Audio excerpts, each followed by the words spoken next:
महाराष्ट्रातील number 1 TV channel आवाज TV, आवाज आपल्या सर्वांचा। धुळे शहरालगतच्या मोहाडी उपनगरातील रेल्वे पुलाखाली अंडरपास बोगद्यात मोठ्या प्रमाणात पाणी साचल्याने हा मार्ग वाहतुकीसाठी पूर्णपणे बंद झाला आहे। या अंडरपासमधील पाणी उपसणारी मोटर गेल्या 2 दिवसापासून बंद पडल्याने बोगद्याला तळ्याचे स्वरूप आले आहे। ऐन पावसाळ्यात किंवा पाणी साचायच्या वेळीच यंत्रणा फेल झाल्याने स्थानिक नागरिकांची मोठी गैरसोय होत असून प्रशासनाच्या कारभारावर प्रश्नचिन्ह उपस्थित केला जात आहे। गेल्या 2 दिवसापासून अंडरपासमधील पाण्याची मोटर नादुरुस्त असल्याने पाण्याचा निचरा होऊ शकलेला नाही। परिणामी बोगद्यात मोठ्या प्रमाणात पाणी साचल्याने सुरक्षेचा कारणावस्ता हा रस्ता वाहतुकीसाठी बंद करण्यात आला आहे। मोहाडी उपनगरातील जाण्यासाठी हा महत्त्वाचा मार्ग असल्याने रस्ता बंद होताच वाहनधारकांना नाहक त्रास सहन करावा लागत आहे। शाळकरी मुले, नोकरदार वर्ग आणि ज्येष्ठ नागरिकांना यामुळे मोठा फेरा मारून जावे लागत असल्याने संताप व्यक्त केला जात आहे। रेल्वे प्रशासनाचा गलतान कारभारामुळेच ही परिस्थिती ओढल्याचा आरोप नागरिक करत आहेत। वेळेच मोटर दुरुस्त केली असती तर ही वेळ आली नसती असे स्थानिकांचे म्हणणे आहे।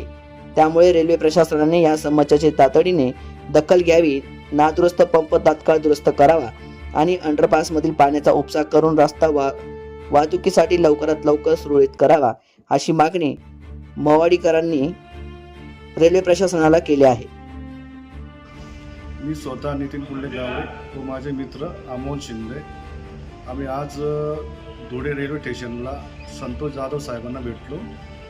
त्या ठिकाणी त्यांना सांगितण्याचा प्रयत्न केला की मोहाडी गावामध्ये जो रेल्वे बोगदा आहे, भुयारी बोगदा, त्या ठिकाणी वारंवार पाणी साचतं आणि ते पाणी साचल्यामुळे वरचं गाव व खालचं गाव, मोहाडी गावामध्ये वरचं गाव आणि एक खालचं गाव आहे सर्वांना सांगण्याचा प्रयत्न करतो मी की त्या ठिकाणी पाणी साचतं।